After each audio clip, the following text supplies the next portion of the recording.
Bienvenue sur votre chaîne préférée Akhbar al-Blad de Hassan Atlemsan. À quoi joue la France au sujet du dossier du Sahara?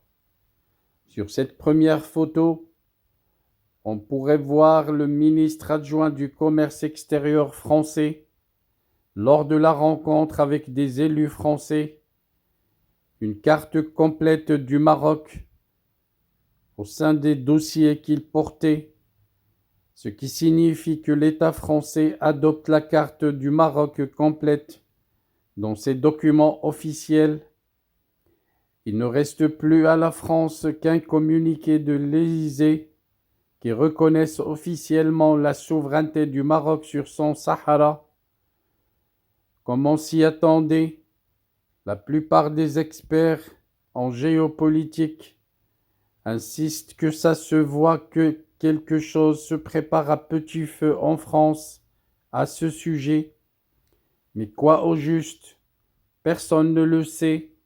Cet embarras vis-à-vis de l'Algérie fait que la France hésite à officialiser sa décision.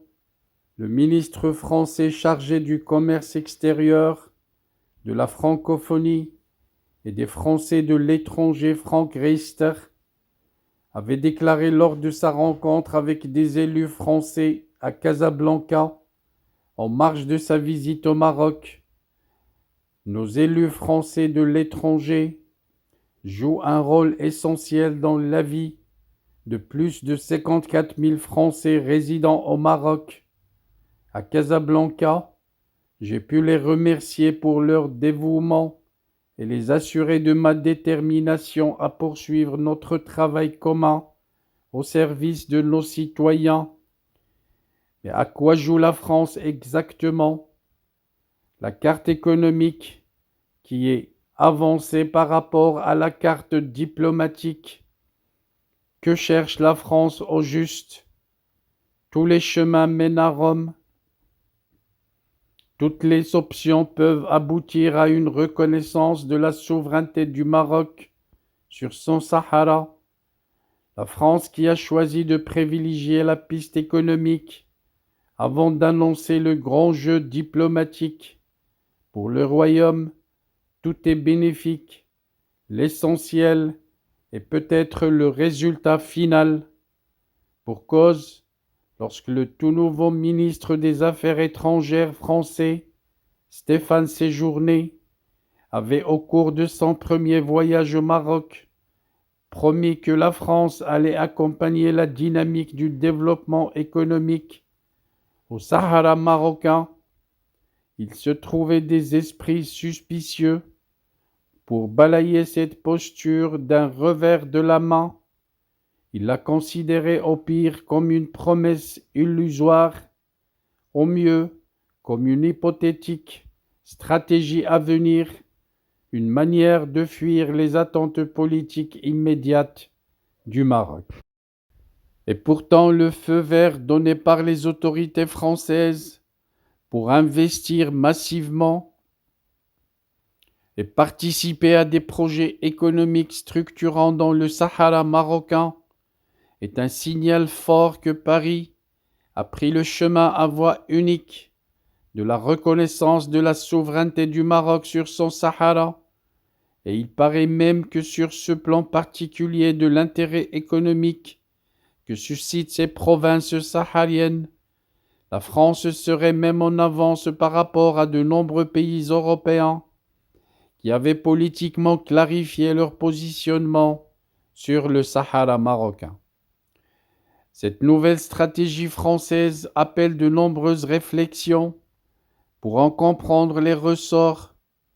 Comment donc un pays dont l'expression diplomatique formulée par l'Élysée et Emmanuel Macron, ou par le Quai d'Orsay et Stéphane Séjourné, qui refuse de reconnaître clairement la marocanité du Sahara, puisse bénir une stratégie d'investissement économique qui veut dire exactement la même chose sans l'annonce politique, une approche française destinée à garantir un double traitement, celui de donner l'incontestable preuve sonnante que la France est aux côtés du Maroc est celui de maintenir une forme de voile politique pudique à destination du voisin algérien, dont une reconnaissance française officielle de la souveraineté du Maroc apparaît comme un chiffon rouge qu'on agite fébrilement devant Alger. Il est vrai que le volet économique est déterminant dans la relation France-Maroc de la crise entre les deux pays.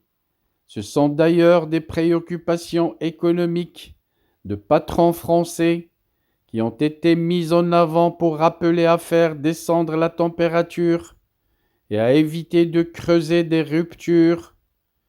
Il faut dire aussi que la France ne veut pas rester en dehors de la grande reconfiguration économique de la région, initiée par le roi Mohammed VI sur la façade atlantique du Sahara, et qui a vu cette partie du monde se transformer à vue d'œil et exercer par conséquent une attractivité sur de nombreux opérateurs économiques internationaux, production d'hydrogène vert, construction du port de Dakhla Atlantique, usine de dessalement, autoroute électrique Dakhla-Casablanca.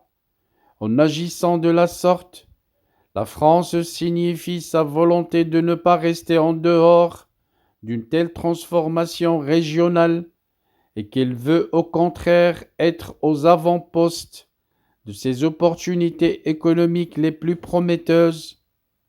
Cette validation de l'investissement français dans le Sahara marocain, qui va être mise en scène par les multiples visites de ministres français au Maroc, notamment celle des ministres français du commerce extérieur, Franck Riester, et de l'économie et des finances, Bruno Le Maire.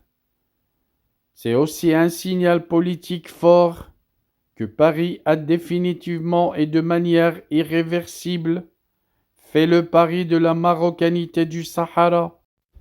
Il reste à trouver les mises en scène diplomatiques à la hauteur de cet événement pour bien marquer ce tournant.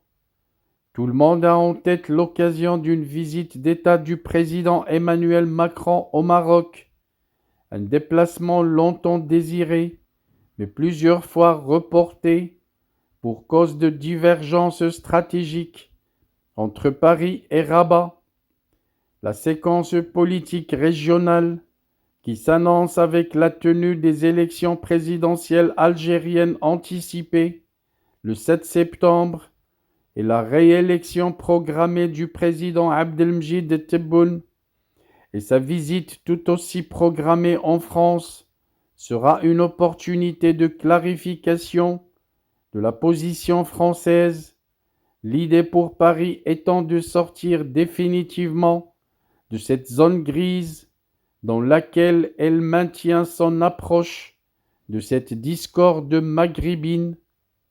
À ce moment-là, il sera possible d'ajuster la démarche économique avec l'expression diplomatique et Paris rejoindra officiellement le club de plus en plus grand des pays qui reconnaissent sans ambages la souveraineté du Maroc sur son Sahara, ce qui sans doute non seulement donnera un nouveau souffle au partenariat stratégique franco-marocain, mais aussi ouvrira de nouvelles perspectives pour l'ensemble de la région. Dans tout ça, Alger va perdre et les caporaux qui dirigent la France depuis 1962 cherchent déjà à se positionner par rapport à cette probable décision française qui va être certainement prise très prochainement au niveau des Champs-Élysées. Our hearts beat to the city streets. We began to feel the fire. We rise like tall buildings as the chemicals they take us higher.